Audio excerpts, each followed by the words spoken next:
Bueno, seguimos compartiendo entonces la clase que veníamos trabajando. Habíamos estado desarrollando todos estos ejercicios. Seguimos. Yo tenía una duda. Ay, lo lamento. No. Dime. Bueno, viste que en el ejercicio anterior, cuando terminabas de hacer la solvente, separabas en dos partes, la que era positiva y la negativa. Y después, una de esas dos, la planteaste en una recta. Y dijiste que esa parte no iba. Y luego la otra parte, que era la negativa, la dibujaste y dijiste, esta es la parte que va. ¿Cómo puedo discernir yo de qué parte tengo que usar y qué parte no? Bueno, se supone que la estrategia que yo te estoy dando gráfica es para que sea mucho más fácil de resolver. Porque suponete que yo me quedo solamente prestándole atención a la parte que tiene que ver con los dibujitos en rojo, ¿no? Que es ir por un camino posible de solución. En este camino uno plantea que los dos factores sean mayores o iguales que 0. Entonces dijimos, ¿cómo podemos escribir esta desigualdad de una manera mucho más entendible? Dijimos, bueno, simultáneamente, por eso es el sistema que uno pone acá, simultáneamente estamos buscando aquellos valores de x que son mayores o iguales que 1 y mayores o iguales que menos 2. Cuando uno busca eso de manera simultánea, está buscando los puntos de intersección entre los dos conjuntos. Entonces vos podés quedarte acá y decir, sí, la verdad me doy recontra cuenta que los X que cumplen las dos condiciones a la vez son los X que están cumpliendo esta condición, que son mayores o iguales que 1. La alternativa gráfica es solamente para que esto se supone sea más fácil de encontrar la intersección. Entonces yo te planteaba, en un eje real, en realidad en dos ejes reales, cada eje real está relacionado con la representación de cada una de las desigualdades. Ponemos al 0 alineado en los dos ejes reales, y en este primer eje te dije, voy a sombrear a todos los X que cumplan la condición de que son mayores o iguales que 1. Entonces, sombreaba esta parte, desde 1 a la derecha.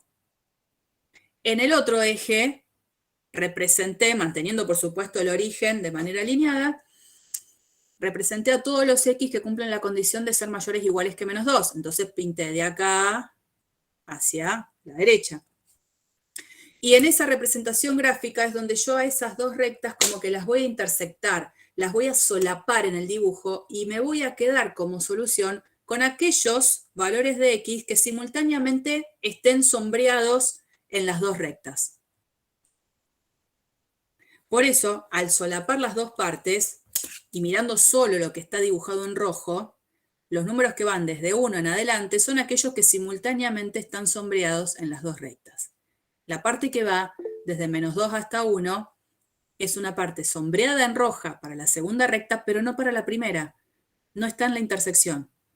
Yo estoy buscando la intersección. ¿Está? No sé, alguien habló ahí. No, fui el profe que le iba a consultar. Que entonces en las dos soluciones que tenemos, en este caso, que sería X pertenecer esa primera solución, y la segunda que es de la intersección, que es de los intervalos, ¿ambas son válidas? Sí. ¿O tenemos que anotar a juro ambas? No, ambas son válidas, porque yo lo que estoy diciendo es, todos los X que sean mayores o iguales que 1 son valores de X para los cuales, o sea, medio como que voy para atrás en la lectura, son todos los X para los cuales cuando haga el signo de este factor y el signo de este factor, los dos son mayores o iguales que 0. En el producto se va a conservar que sea mayor o igual a 0.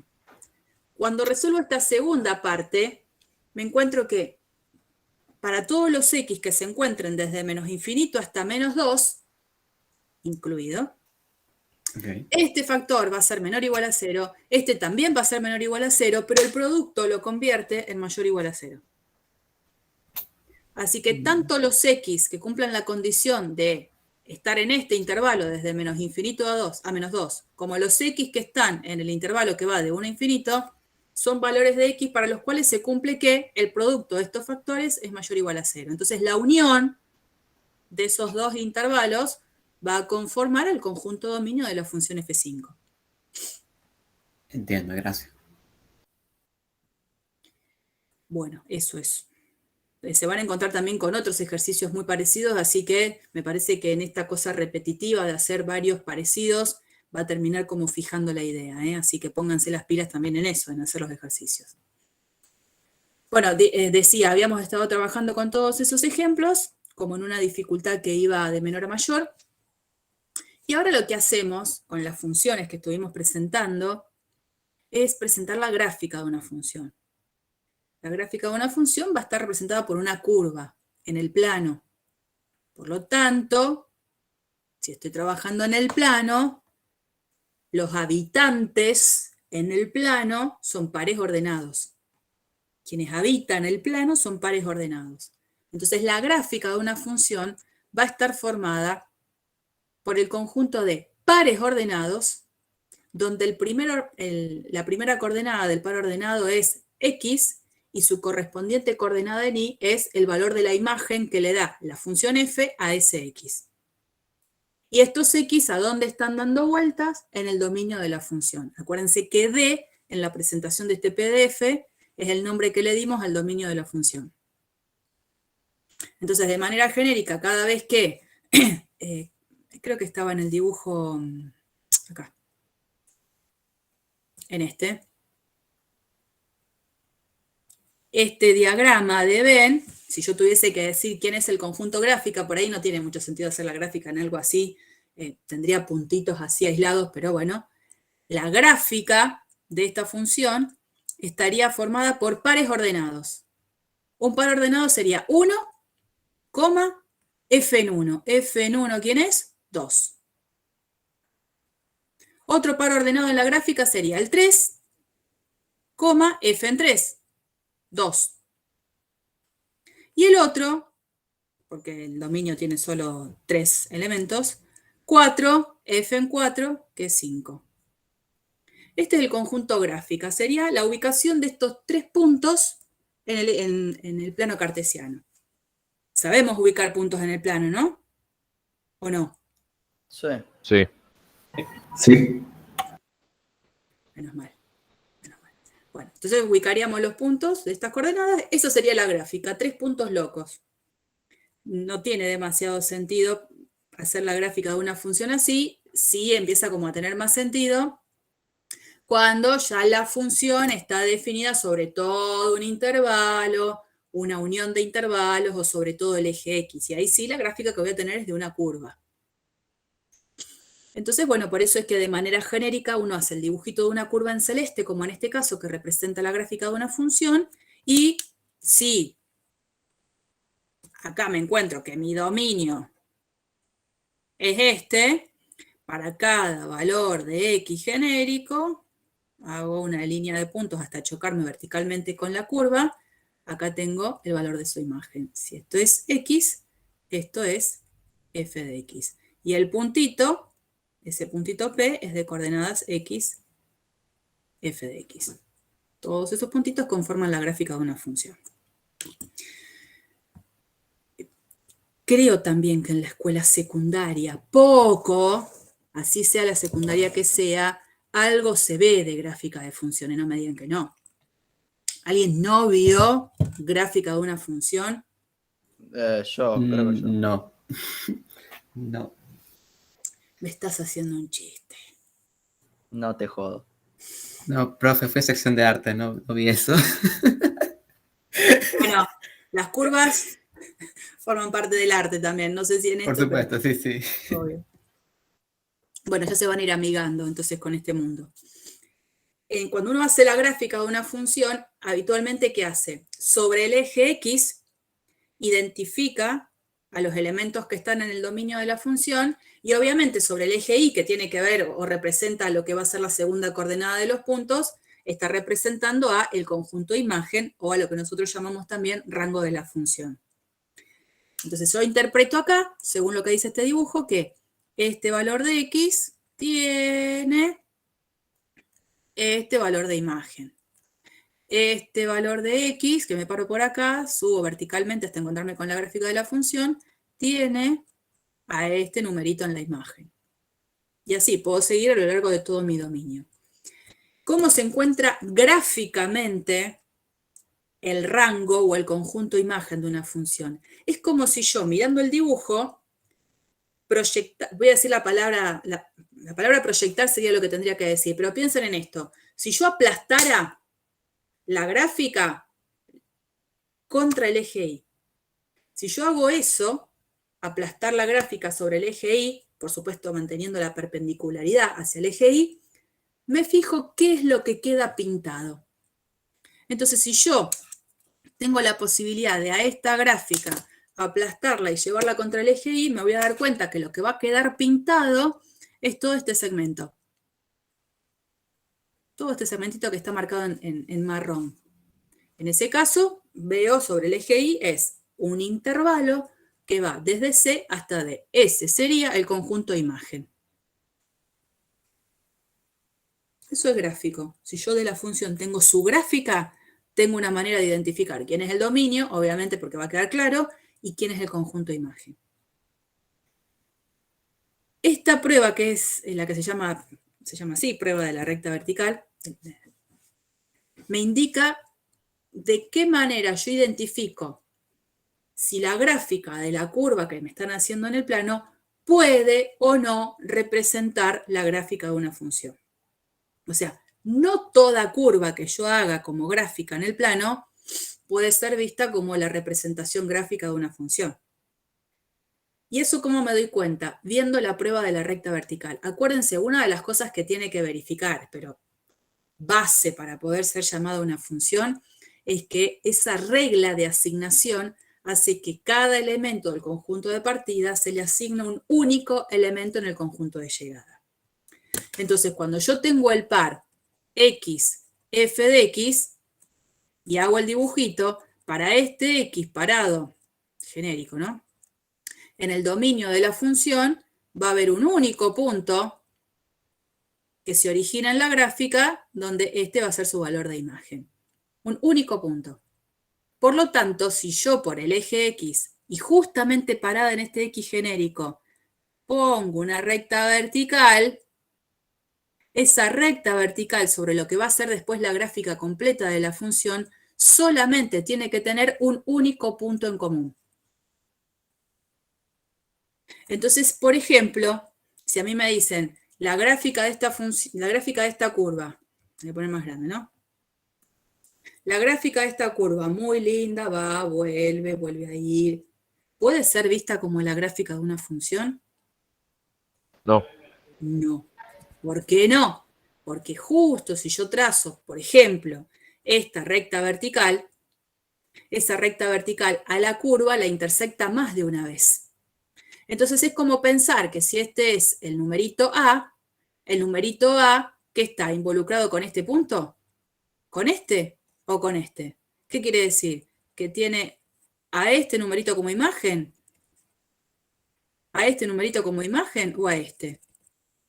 No puede tener tres imágenes diferentes. Tiene que tener una única imagen. Entonces, gráficamente, toda recta vertical a la gráfica de una función la corta a lo sumo, una vez. Una vez. Por eso es que acá, esta curva de nuevo es muy linda porque es todo un disco, fantástico, esta circunferencia. Tampoco puede ser vista como la gráfica de una función. Porque, por ejemplo, si me paro en este valor de A, trazo la recta vertical y a esta curva la está cortando 2 veces. Y eso no puede pasar. En ese A, en este otro valor de A pasa lo mismo, en este. Hay un montón de valores problemáticos. Acá, en algunos lugares, por ejemplo, si este hubiese sido mi A, trazo la recta vertical y digo, mira, esta recta vertical a la gráfica de la función o la gráfica de la curva la está cortando una vez.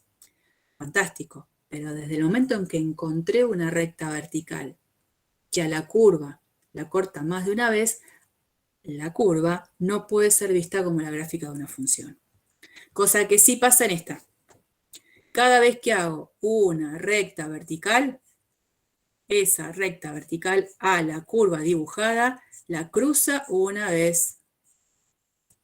Entonces eso sí puede ser visto como la gráfica de una función. Vaya a saber uno cuál es la ley que tiene esa función. No me interesa, porque acá estamos trabajando gráficamente. ¿Estamos? La placa que sigue, en realidad, no es más que compartirles gráficas de funciones que para nosotros van a ser de todos los días. De a poquito las vamos a ir trabajando a partir de la próxima clase en la presentación de clases de funciones. Funciones polinómicas, funciones racionales, funciones trigonométricas. Vamos a ir como mostrándolas según en la familia a la que pertenece. Estas funciones graficadas son solo algunas de las que vamos a ir trabajando comúnmente. Esta es la función que habitualmente la llamamos la función identidad, la que a cada valor de X le asigna como valor de imagen a él mismo. Entonces, por ejemplo, gráficamente yo tengo el 1, f en 1 es 1. F en 2, me traslado verticalmente hasta cortarme con la gráfica de la función, el valor de la imagen es 2. F en 0 es 0, que acá está, pasa por el origen. F en menos 1 también es menos 1. Estoy considerando justo esos números que están ahí, números enteros, porque es fácil ubicarme, pero también acá, si este es el 1,5, F en 1,5 también es acá 1,5. Cualquier otro número. El valor de la imagen es el mismo. Entonces la gráfica de la función se va a corresponder con una recta a 45 grados del eje X. Esta función es una función cuadrática muy conocida, f de x igual a x al cuadrado, una función que a cada valor de x le asigna como valor de imagen su cuadrado.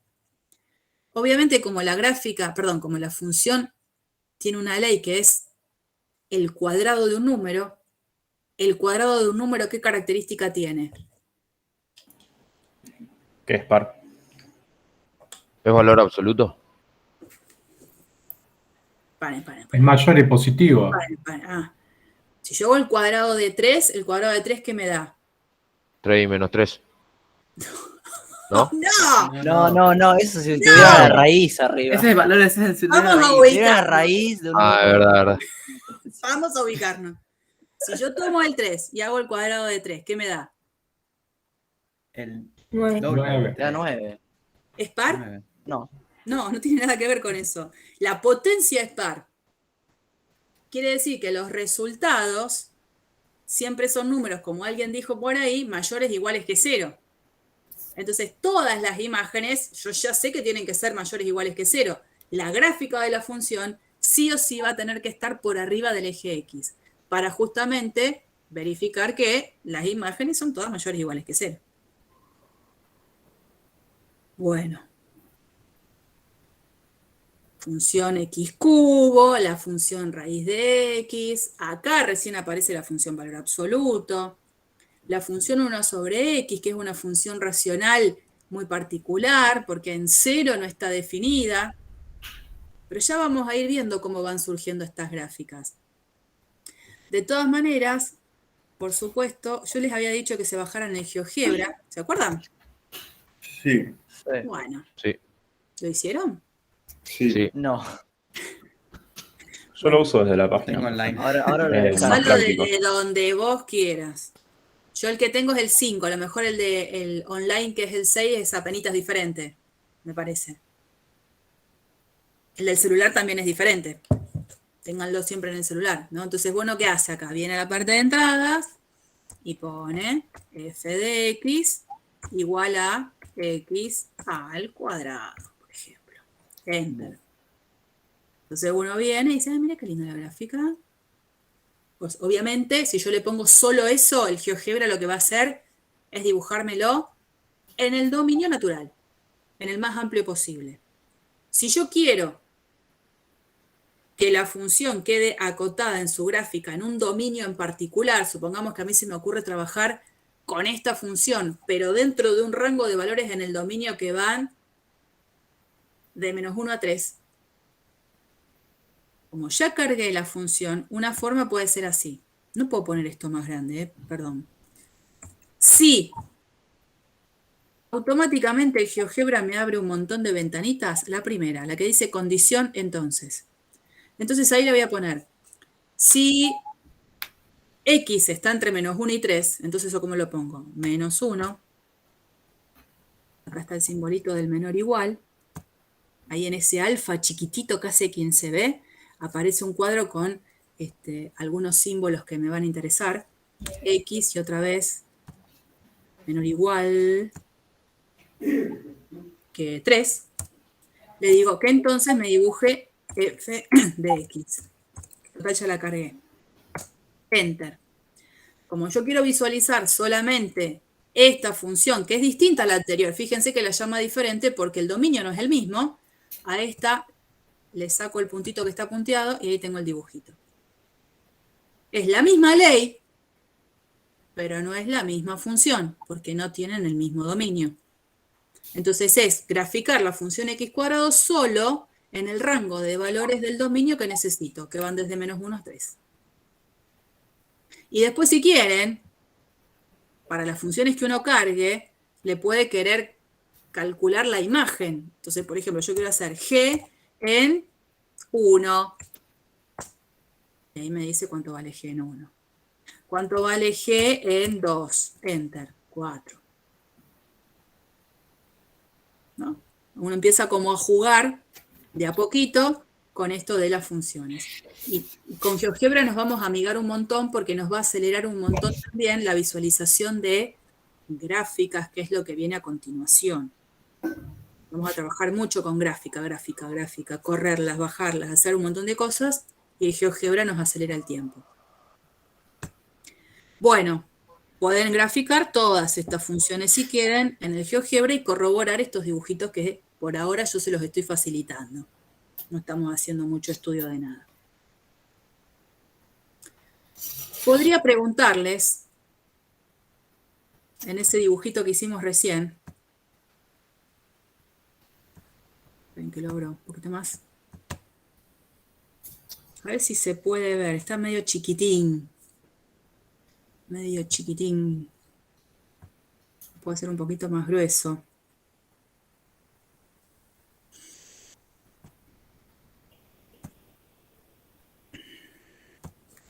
Si yo tuviese esa gráfica, me dicen, esta es la gráfica de la función. ¿Cuál es el conjunto de imagen? El intervalo de 0 a 9. Intervalo cerrado sería. Exactamente. Exactamente. Supongamos que ahora te la cambio un poco y pongo acá. Desde -2 hasta 1. ¿No? Cambié ahora, van a ver que cambia el dibujito. Le cambié el dominio. La misma ley, pero desde -2 hasta 1.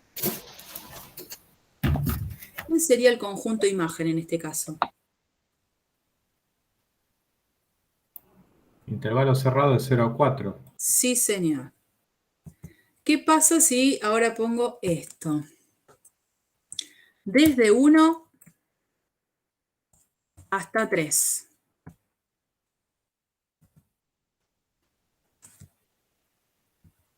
Esto es lo que me quedó dibujado solamente cuando ahora cambié el dominio, de 1 a 3. Desde el 1 al 9, ¿no? Bueno, muy bien. Más o menos se va entendiendo cómo es la dinámica de ir aplastando la gráfica sobre el eje Y y ver quiénes son los numeritos que van a quedar pintados en ese aplastamiento, que en realidad la palabra correcta sería proyección. Genial. Bueno, ahora vamos a empezar a trabajar también con alguna función en particular, ¿no? Pero esta captura que yo les comparto no es una captura, por ejemplo, que la haya sacado del Steward. Yo les dije, nosotros tenemos la posibilidad de sacar información de un montón de libros, aunque el libro nuestro base sea el Steward, poder formar los PDF con imágenes de otros libros, y bueno, esa imagen es de otro libro, que estaba buena, en donde se les puede pedir en diferentes ejercicios que busquen la intersección de la gráfica con el eje X o con el eje Y. Entonces, si yo quiero buscar la intersección con el eje Y de la gráfica, va a ser un punto donde la coordenada va a ser, obviamente, 0, f en 0. Porque estar sobre el eje Y es tener primera coordenada 0. Entonces, la intersección sobre el eje Y, si es que existe esa intersección, porque puede pasar que el 0 no esté en el dominio de la función, si es que existe, es el punto de coordenadas x, f en 0. ¿Puede haber otro punto? ¿Intersección? No, ¿Por qué No. no? porque no pasaría la prueba de la recta vertical. Excelente. Muy bien, 10 puntos, te felicito con la carita de feliz. Vamos con el B. Cuando yo busco la intersección de la gráfica de una función con el eje X, ahora necesariamente no tiene por qué ser única. Puede pasar, como en este dibujo, que existan varios puntos que surgen de intersectar la gráfica con el eje X. Y también pueden no existir. Pero si estoy sobre el eje X, la condición que tienen los puntos de estar sobre el eje X es ahora que su segunda coordenada valga 0. Entonces son puntos en donde en estos puntos la función en cada uno de estos x1, x2, x3, ¿cuánto vale?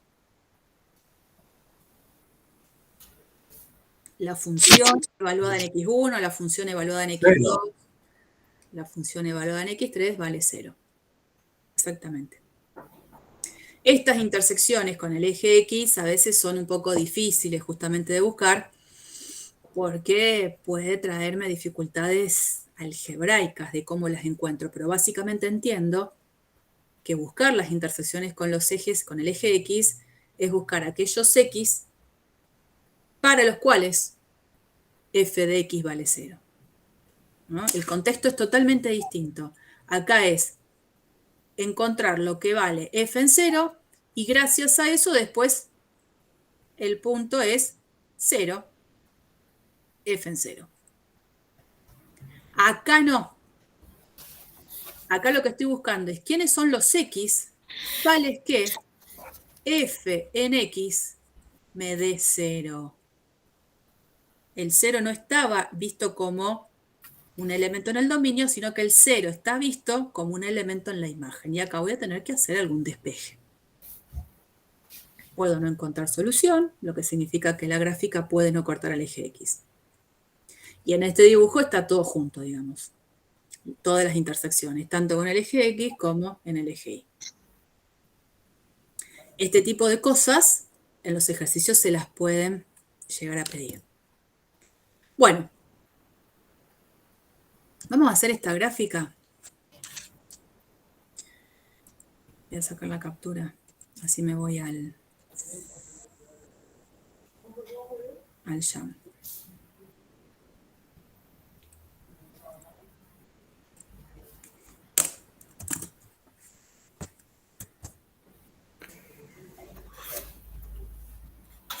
Yo lo que tengo que hacer es la gráfica de esta función. Y es como que acá se me quemaron todos los papeles, capaz, ¿no? ¿Qué significa esto? ¿Cómo se lee? A ver, ¿alguien que me pueda ayudar?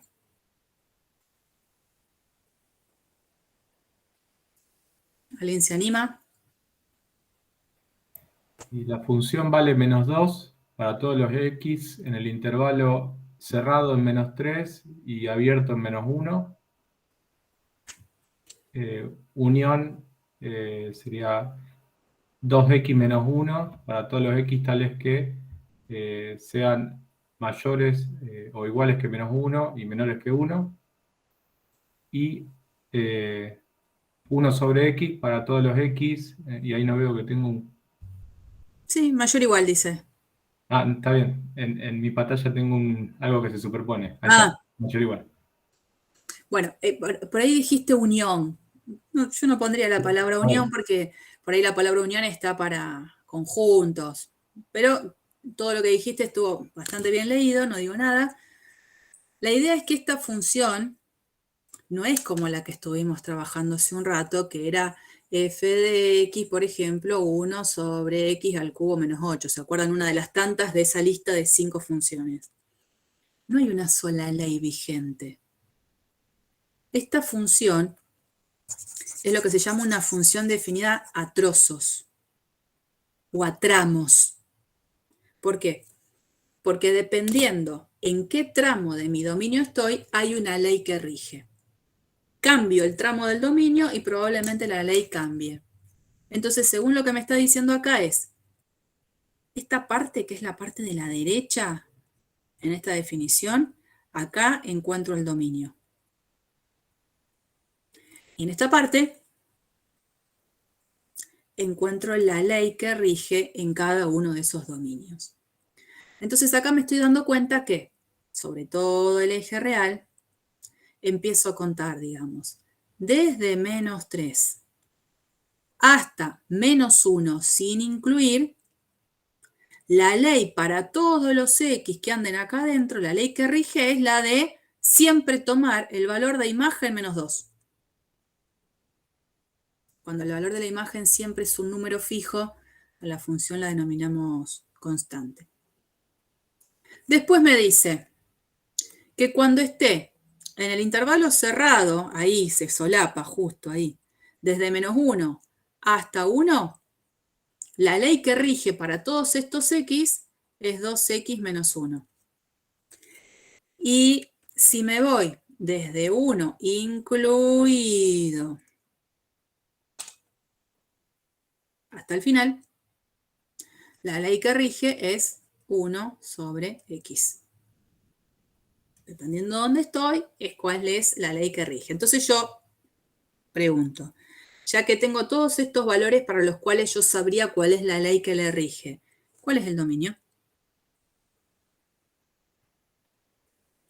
Desde menos 3 hasta infinito. Vale. Sí, ahí sí es una unión de intervalos, porque todos los x que están acá adentro, bueno, ahí ya no, ahí. Todos los x que están ahí adentro forman parte del dominio, después los que están adentro de esta parte roja también, y los que están dentro de la parte celeste también. Uno de los intervalos, y este es el intervalo que tengo dominio. Probablemente una de las cosas que se le va a preguntar es cuál es el conjunto de imagen, y para encontrar el conjunto de imagen lo que yo voy a necesitar hacer es la gráfica de la función. Y justamente pedía eso, ver la gráfica de la función.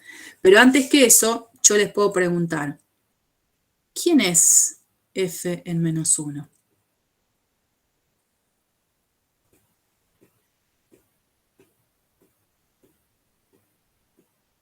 Les puedo preguntar, ¿quién es f en 5?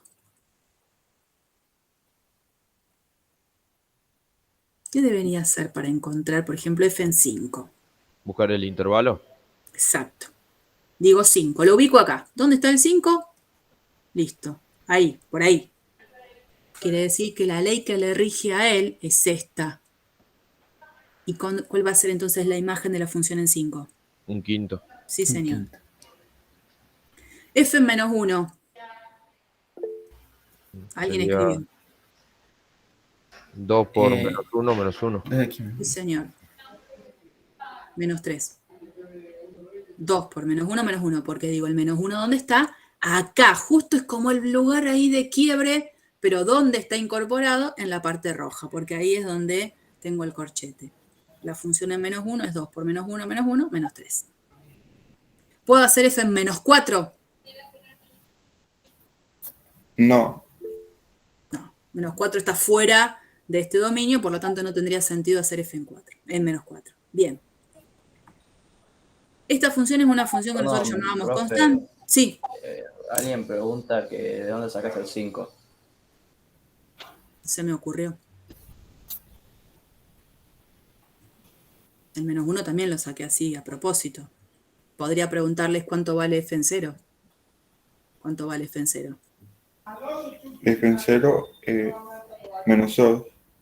Menos 1, porque el 0, como está comprendido dentro de este intervalo, la ley que rige es esta, y esa es la ley que voy a elegir. ¿Cuánto vale f en menos 2?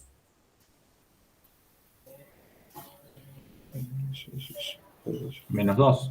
También, porque el menos 2 como intervalo anda por acá. ¿Cuál es la ley que rige? Siempre menos 2. Cuando tengo que hacer la gráfica, lo que tengo que hacer es hacer la gráfica, dependiendo de la ley, de a pedacitos. Cuando esté dentro del intervalo menos 3, menos 1, la gráfica va a tener que ser tal que todos los puntos tienen una segunda coordenada menos 2. Perdón. Y los valores de f los sacas vos. No. ¿No? La ley que dice, o sea, no es que yo se me ocurre decir que f en 5 es un quinto. No me refiero a eso, el valor de f. Después lo que dé se rige, depende de... Vos decís los valores de x para evaluar sí, f. exacto, claro. Bueno, acá estoy trabajando con un ejemplo, entonces yo voy tirando valores de x porque Claro, sí, claro. para saber si ustedes se van ubicando. El Sí, ahora dominio de la función es este, o sea que son cualquiera de los x que esté dentro acá de este intervalo, valores para los cuales yo les podría estar preguntando el valor de la imagen. Y podría seguir toda la tarde tirándole diferentes valores de x y ustedes me van diciendo la imagen, ¿no es cierto? Claro. F en 1.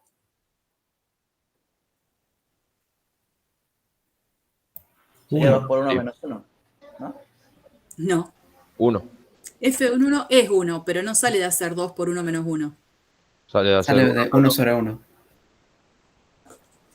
Yo me tengo que fijar el 1 dónde está considerado en cada uno de estos subintervalos. ¿Tuviste suerte? Ok, ya entendí. ¿Ah? Me confundí, ¿no? Ahí está. Bueno, y la gráfica de esa función, yo se las comparto acá.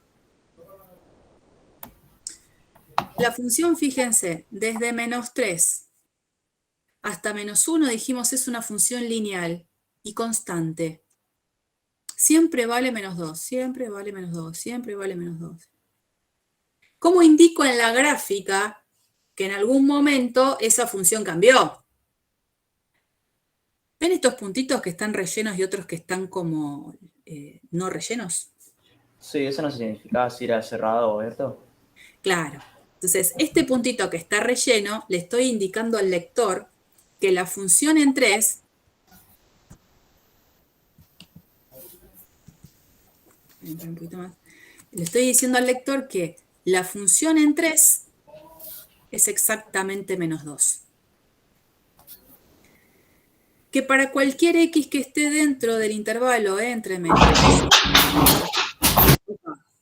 la imagen siempre vale menos 2, por eso aparece como dibujito de gráfica un segmento horizontal.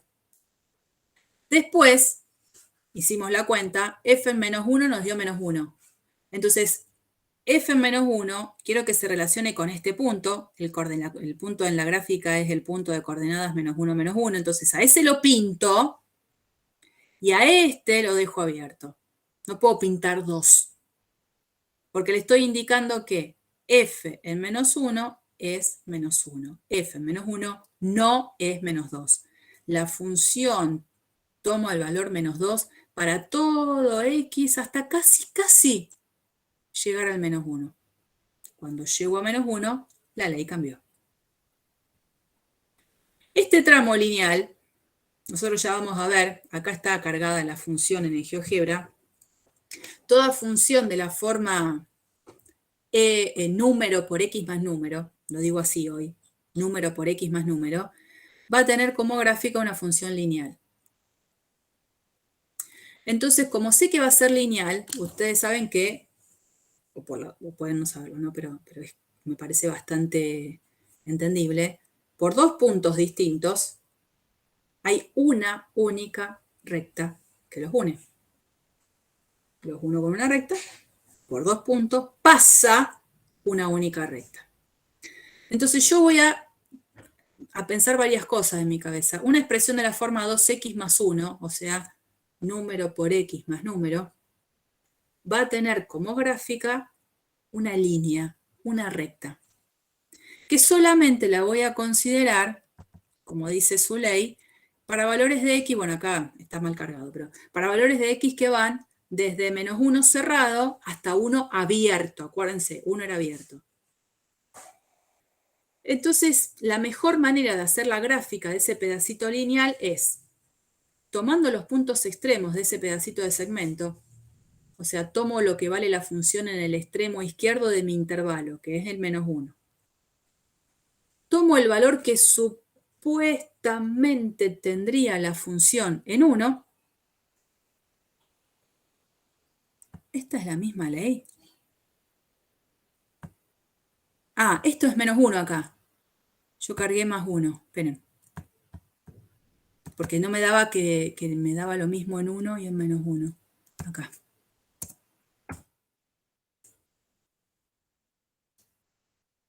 Menos 1.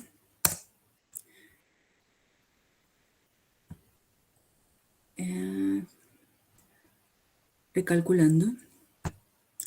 2x menos 1, menos 2 y 1 sobre x. Bueno, entonces estos puntitos los tengo que correr. Este lo tengo que traer para acá. Y este desaparece. Esa es la gráfica de nuestra función. Menos 2 para los x que están entre menos 3 y menos 1. 2x menos 1 y 1 sobre x. Perdón, la anterior. Bueno, entonces, desde menos 1 a 1, la ley que rige es 2x menos 1. Sé que es lineal. Entonces, tomo el valor de la función en menos 1. Hago la cuentita, me daba menos 3. Ubico el punto. La función en 1, yo sé que está regida por esta ley. El truco que hacemos nosotros es el siguiente. Considero como si el 1 estuviese considerado en esta parte del dominio, le calculo la imagen que tendría con esta ley y en la gráfica le pongo un circulito abierto. Y el circulito que pinto es con esta ley, que es la 1 sobre x. Entonces, supuestamente, con esta ley, ¿qué valor tendría la función en 1? Bueno, hago la cuenta, me queda 2 por 1 menos 1, 1. En principio, yo lo que tendría que hacer es, al hacer la gráfica, este circulito hacerlo abierto. ¿Por qué se llena después? ¿Por qué se llena después? Porque ahí mismo empieza la otra. Justo da la casualidad que para la derecha de 1, incluido el 1, la ley que rige es 1 sobre x y justo la función en 1, para esa ley, es 1 también. El puntito que antes lo hubiese escrito vacío, lo termino llenando. Acá no pasó eso en menos 1. Con una ley muy cercana a menos 1 desde la izquierda, la función toma menos 2 como valor, entonces ahí hago un círculo abierto y el círculo cerrado me dice exactamente cuál es el valor de su imagen. Acá tuve la suerte de que se unieron los dos puntos. Pero bueno, ¿qué es lo que hago? Una vez que evalúo el valor de la función en el extremo izquierdo de este intervalo, evalúo supuestamente el valor de la función en este 1, ubico los puntos y lo que hago es trazar la recta que los une. No pienso más. Sé que una función con una expresión como esta es la gráfica de una recta. Y los uno. Y, por supuesto, desde 1 en adelante, la gráfica de la función es la función 1 sobre x. Es una función que, en particular, lo que va haciendo es lo siguiente. Cuanto más grande sea el x que yo pongo en el denominador, la división que me va a dar. Un número que tenga ¿qué característica? Va a Que tener sea más infinito. chico. Que vaya Claro, siendo ¿no? más chico. Exactamente. 1 dividido 1, 1. 1 dividido 2, 1/2. 1 dividido 3, 1/3. Ya los números van decreciendo, se están haciendo cada vez más chiquitos, pero con una característica muy especial. ¿Pueden ser ceros? No. No. Para que una fracción tome el valor 0, quien tiene que ser 0 es el numerador, no le queda otra. Entonces lo que sí voy viendo es que esta función va tomando valores de imágenes muy parecidos o muy cercanos al número 0 sin ser 0 nunca. Por eso es esta gráfica que va tomando esta forma en las que voy marcando que a medida que voy tomando valores de x muy grande, la imagen es muy pequeña. Entonces los puntos de la gráfica se van queriendo acercar cada vez más hacia el eje x, pero nunca tocan al eje x. Nunca. Un comportamiento que después lo vamos a denominar asintótico, pero todavía no estamos en eso. Esta sería una gráfica dada a partir de tramos. Si esta es la gráfica, así como está, y esto sigue indefinidamente una curva que se acerca mucho al eje X y nunca lo toca. Nunca se va por debajo del eje X, siempre queda ahí. ¿Cuál es el conjunto imagen? Desde -3 hasta infinito. A 1. De -3 hasta 1. Si yo a la gráfica de la función la compacto para querer hacer esa proyección sobre el eje Y, los números que van a quedar pintados son los que van desde -3 hasta 1. Este número de acá no puede ser visto como la imagen de nadie. No hay ningún punto que se relaciona con él como segunda coordenada. No hay ningún punto con segunda coordenada 2, por ejemplo, o 3, o 3,5. El conjunto imagen en este caso va desde -3 cerrado hasta 1 cerrado. Bien.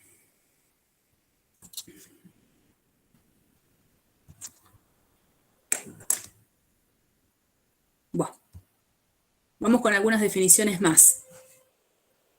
¿Qué significa que una función sea 1 a 1 o inyectiva? Son expresiones sinónimos. Significa lo que dice ahí. Si yo tengo que estudiar para la teoría, voy a escribir tal cual lo que dice ahí. F de x1 es distinto a f de x2 siempre que x1 sea distinto a x2. Dicho en otras palabras, las imágenes no se repiten. No me van a escribir eso en un examen de teoría, las imágenes no se repiten, sino que sería una manera de explicarlo, pero así es como se escribe formalmente. F en x1 distinto a f de x2, siempre que x1 sea distinto a x2. Siempre que tomo dos números distintos en el dominio de la función, las imágenes tienen que ser distintas. Entonces, si esa es la definición, ahora me van a empezar a bombardear con funciones, con leyes específicas donde yo voy a tener que decir si la función es inyectiva o no. Acá tengo dos ejemplos. En uno me dice que tal función no es inyectiva y que tal otra sí es. Cuando no me dicen el dominio sobre el cual tengo que actuar, ¿qué tengo que interpretar? La ley. El dominio más grande. Eso. ¿Cómo se llamaba? Que lo dijimos. El dominio natural. Eso. De la función f de x que es igual a x al cuadrado. ¿Quién sería su dominio natural?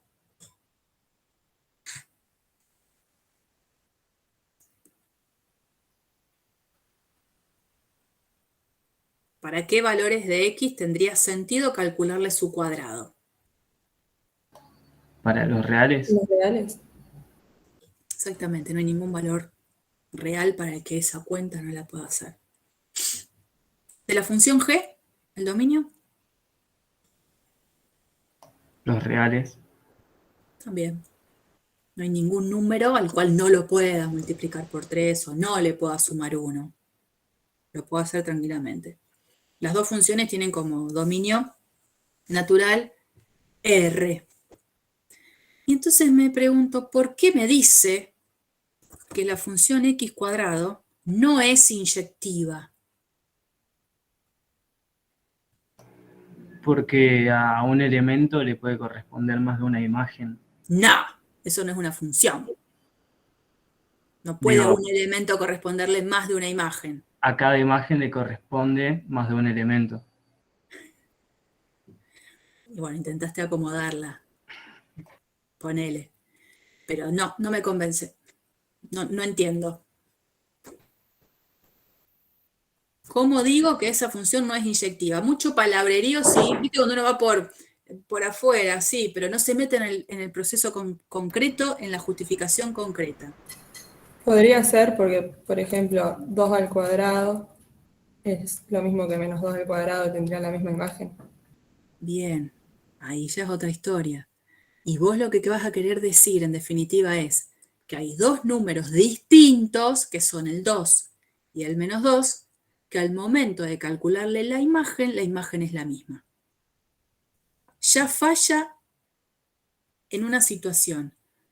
Es suficiente para poder garantizar que la función no es inyectiva. Y entonces, si yo lo quiero justificar, bueno, 2 y menos 2, los dos pertenecen a R. R lo estamos pensando como el conjunto dominio de mi función. Obviamente, 2 es distinto de menos 2, son dos elementos distintos, pero cuando hago f en 2, me da 4, y 4 también me da f en menos 2. Entonces, por lo tanto, los tres puntitos ahí haciendo un triángulo, f no es inyectiva. Esta es la manera, o no es 1 a 1, ¿no? Lo mismo. Esta es la manera concreta de mostrar algo. Si quiero mostrar que no es inyectiva, basta solo con mostrar dos elementos distintos que tienen la misma imagen. Eso es para la no inyectividad. Diferente es cuando yo quiero mostrar que algo sí es inyectivo. Porque ahí tendría que probar que realmente para dos elementos distintos, las imágenes siempre son distintas. El camino, que no es el único, yo les voy a proponer uno, es el siguiente. Para mostrar que esta función con esta ley es inyectiva. Uno lo que va a decir, se van a tener que empezar a acostumbrar a escribir demostraciones, a ser claros, a usar tanto palabras como letras como números. Por estar estudiando matemática, eso no quiere decir que las palabras se fueron y que quedaron solo los números. Porque uno tiene que escribir algo que se entienda. Entonces uno lo que va a decir es, para probar que es inyectiva, van a decir, sean x1 y x2 pertenecientes a R, que es el dominio de esta función, tales que x1 sea distinto a x2. Ya los tomo distintos. No sé quiénes son, pero son distintos. ¿Qué tengo que probar?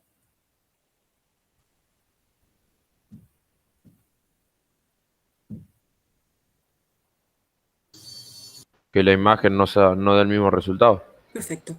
O sea, eso como lo digo con notación matemática, que f en x1 me tiene que dar distinto De f en a x2. De f la en imagen.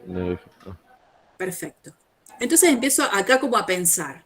Y digo, a ver, parto de x1 distinto a x2. Yo necesito mostrar que f en x1 es distinto a f en x2. ¿Qué significa ser f en x1? Perdón, no es f, ¿no? Es g. Todo el tiempo se llama g. La f fue la anterior. G. ¿Qué significa g en x1? Que sería 3x más 1, ¿no? 3x1 más 1. ¿Qué significaría ser g en x sub 2? 3 por 2 más 1. No, no es 3 por 2. 3x2 más 1. Ah, ahí está. Mantengamos la misma letra. Entonces, eso es lo que yo tengo que mostrar. ¿Y cómo lo voy a hacer? Obviamente con pasos que matemáticamente estén bien hechos. Entonces voy a hacer lo siguiente. Tratar de buscar que aparezca la ley de la función g en x1 y en x2. ¿Y cómo lo hago? Muy simple. Si dos números son distintos y a cada uno de ellos los multiplico por 3, esos dos resultados, ¿cómo van a ser? Distintos. Obviamente. Entonces, si x1 es distinto a x2, obviamente, como si estuviese multiplicando por 3, 3x1 es distinto a 3x2. Y si dos números son distintos y a los dos les sumo 1, es porque a los dos los estoy corriendo a la derecha un lugar, si los tuviese ubicados en la recta real. Entonces digo, si dos números son distintos y a los dos les sumo 1, esos resultados, ¿cómo son? Exactamente igual que antes, pero desplazados una unidad. Entonces, ¿cómo son? Igual. Entre ellos. Distintos. O sea, igual que antes, perdón. La palabra igual me confunde. No, Si no, dos no, yo decía iguales, pero me refería de que van a estar mantienen la exactamente misma iguales. distancia. Exacto, sí. Bueno, ahí va. Entonces la idea es, si dos números son distintos y a los dos le estoy sumando 1, sigue dando números distintos. Entonces 3x1 más 1 va a tener que ser distinto a 3x2 más 1. Pero este de aquí, ¿qué quedó acá? 3x1 más 1. Shh. ¿Qué significa eso en este contexto? G en X. Casi. No es G en X. F, No. ¿no? G en X por 3. No. No, no es G. No. Es una pavadita. Vos me dijiste G en X y yo te G digo no. aplicada en X. G en X1. Ahí está. Ah, Eso. Acá matemática es muy estricto. Porque alguno va a decir, va, sí es lo mismo. No es lo mismo. Distinto a, ¿y esto que quedó acá? ¿Cómo G en lo puedo? X2. Bien. G en X2. Entonces, partí de X1 distinto de X2 y por pasos lógicos, matemáticos, bien aplicados, llego a que G en X1 es distinto a G en X2. Por lo tanto, G es inyectiva. Porque mostré de manera genérica que cada vez que tomo dos elementos distintos, sus imágenes son distintas. La función es inyectiva. Completen acá, por ahí estoy acostumbrada a poner todo inyectiva. Profe, y las definiciones, ¿las podemos decir solo con símbolos o tiene que ser símbolos y palabras? Símbolos y palabras. Cuando vos vayas a estudiar para la práctica, yo no voy a andar evaluándote cómo escribís la teoría, pero vos vas a pasar después por un examen de teoría. Y ahí Claro, tenés que escribirlo bien. Entonces, cuanto antes te acostumbres a escribir bien las cosas, es mejor para vos. Porque uno dice, sí, para la teoría lo estudio bien, y después nada, mentira. Eso no pasa. Bueno, cuando yo tengo la gráfica de una función, es muy fácil ver si la gráfica que me dan, no tengo la ley, tengo la gráfica. Es muy fácil ver si esa gráfica se corresponde o no con una función inyectiva, una función 1 a 1. Acá aparece ahora la prueba de la recta horizontal. Antes vimos la prueba de la recta vertical, que tenía que ver con otra cosa. La prueba de la recta horizontal me sirve para, cuando yo ya tengo la gráfica de una función, ya pasó, digamos, ese primer paso, esa primera valla, estoy en una función, para saber si la función que tengo es inyectiva o no, debe pasar que cada vez que hago una recta horizontal, esa gráfica de la recta no puede intersectar a la gráfica más de una vez. Desde el momento en que intersecta una recta horizontal a la gráfica de la función 2 veces, 3 veces, 4 veces, 5 veces, más de una vez, esa gráfica corresponde a una función que no es inyectiva. ¿Por qué? Porque si supongamos esta fuese la gráfica de mi función, la que está en celeste, trazo esta recta horizontal, veo que hay 2 lugares de corte con la gráfica, ¿y eso qué quiere decir? Que hay un cierto valor x1 y un cierto valor x2. 2 números distintos, son distintos, están en el eje X en lugares distintos, que al momento de calcularle la imagen es este mismo numerito. ¿Está? Entonces, cuando nosotros veíamos, por ejemplo, un montón de gráficas por acá, esta función no es inyectiva. Bueno, eso es horizontal, ¿eh? Si trazo una recta horizontal acá, corta la gráfica de la función más de una vez. 2 elementos distintos que tienen la misma imagen. Una consulta. Y en el caso de la racional, en teoría no toca por ningún punto en el eje X. ¿O sí? Y, sí, claro. No hay ¿Sí? problema. No hay problema. Entonces, ¿qué sería? Una función que es inyectiva. Ok. Sí, sí. Esta de acá, por ejemplo. toda recta horizontal cuando la hago, a la gráfica de la función la corta una vez. Es inyectiva. Ah, no está directamente, o sea, no tiene que estar obligatoriamente dentro del eje X, sino puede estar en cualquier posición. No tiene por qué sí o sí cruzar. En este caso, ya entendí.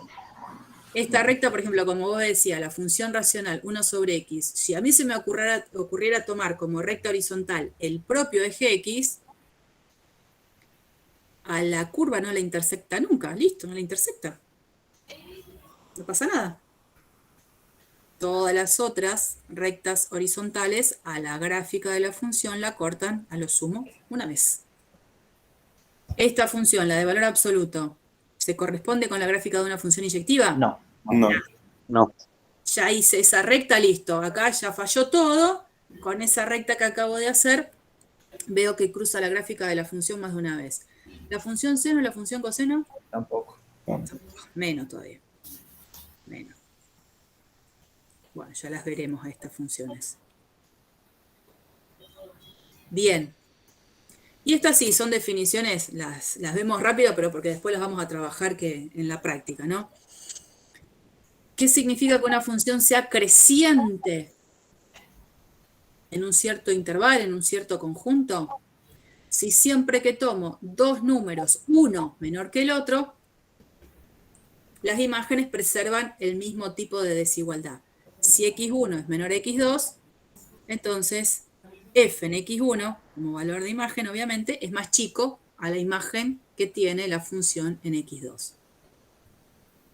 La función es decreciente si la versión de la desigualdad con las imágenes cambia de sentido. Acá tomo un x1, obviamente más chico que x2, y sin embargo las imágenes cumplen la relación al revés. La imagen en x1 es más grande que la imagen en x2. Entonces, en este dibujo, gráficamente la función me doy cuenta que desde A hasta B, la función va creciendo, creciendo, creciendo.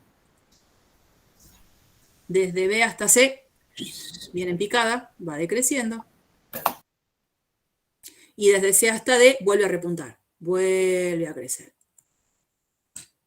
No necesariamente una función sobre todo su dominio tiene que tener siempre la misma característica de ser siempre creciente o siempre decreciente. Como por ejemplo ese dibujo. Sobre una porción crece, sobre otra decrece.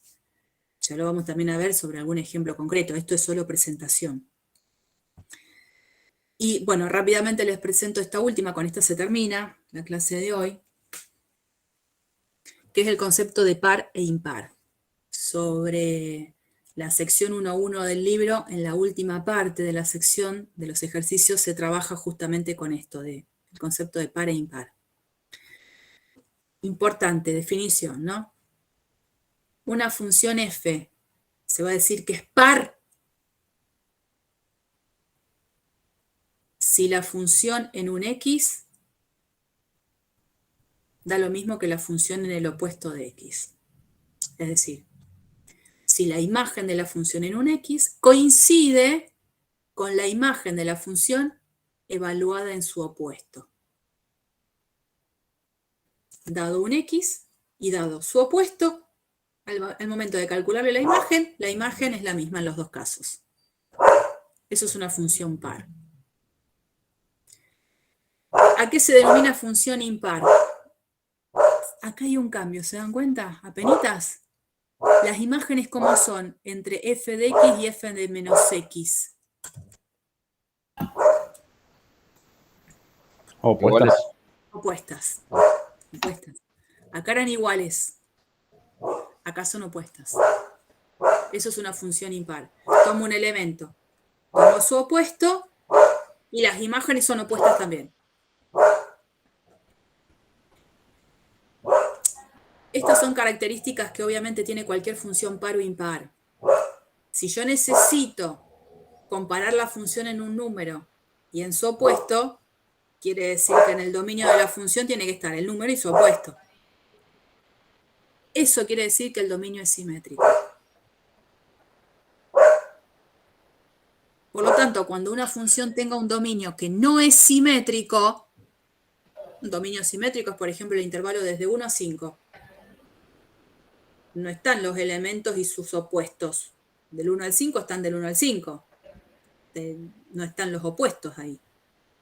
Si ya la función tiene un dominio no simétrico, la función no puede ser nunca ni par ni impar. Listo, se terminó. Si el dominio de la función con la que trabajo es simétrico, por ejemplo, el intervalo que va de menos 1 a 1, el intervalo que va de menos 2 hasta 2, puede ser también una unión de intervalos, no hay problema. Diría que tengo el permiso de tener dominio simétrico para avanzar después, para ver si la función es par o impar. Aún teniendo dominio simétrico, la función puede no ser ni par ni impar. Puede pasar cualquier cosa. Estas son consideraciones que tienen cada una de estas funciones. Si la función es par, necesariamente dijimos que cada vez que haya un elemento y su opuesto, las imágenes coinciden. Si tomo este elemento y su opuesto, obviamente las imágenes coinciden. Gráficamente, lo que veo es que la gráfica es simétrica respecto al eje Y, como si fuese un espejo. En la función impar ya no es tan así. Si tomo un X y su opuesto, las imágenes son opuestas. Gráficamente eso quiere decir que la gráfica de la función impar es simétrica respecto al origen de coordenadas. Y esto lo vemos la próxima clase. Si una función es impar y el 0 pertenece al dominio de la función, necesariamente la función en 0 tiene que valer 0. Y tomen nota, es muy común que este ejercicio yo lo tome en un coloquio. Todos los años digo lo mismo. Y la mitad me lo hace y la mitad no. Espero que en algún momento me presten atención a lo que digo. Ya lo vamos a ver el jueves que viene. O a lo mejor lo vemos el martes. En la clase de práctica lo podemos ver también. Bien. Esta última parte sé que estuvo acelerada. Lo sé.